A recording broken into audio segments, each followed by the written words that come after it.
ஆவின் பால் கெட்டுப்போன விவகாரத்தில் 100% இழப்பீடு வழங்க வேண்டும் எனவும், தவறும் பட்சத்தில் ஆவின் பால் விற்பனையை புறக்கணித்து தனியார் பால் விற்பனைக்கு முக்கியத்துவம் அளிக்கப் போவதாக தமிழ்நாடு பால் முகவர்கள் நலச்சங்கம் அறிவித்துள்ளது.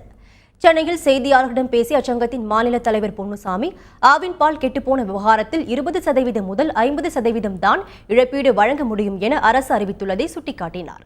இதனால் பால் முகவர்களுக்கு பெரும் நஷ்டம் ஏற்பட்டுள்ளதாக தெரிவித்த அவர், பாதிக்கப்பட்ட முகவர்களுக்கு 100% இழப்பீடு வழங்க வேண்டும் என வலியுறுத்தினார்.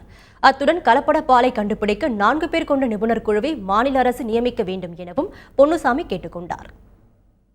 தமிழக அரசு போர்க்கால அடிப்படையில் நடவடிக்கை எடுத்து இந்த பால் கெட்டுப்போவதற்கான உரிய இழப்பீடு 100% இழப்பீட்டை வழங்க முன்வராத பட்சத்தில் ஆவின் பால் விற்பனையை புறக்கணிப்பது என்றும் தனியார் பால் விற்பனைக்கு மட்டுமே முக்கியத்துவம் கொடுப்பது என்ற ஒரு நிலைப்பாட்டை எடுத்திருக்கிறோம்.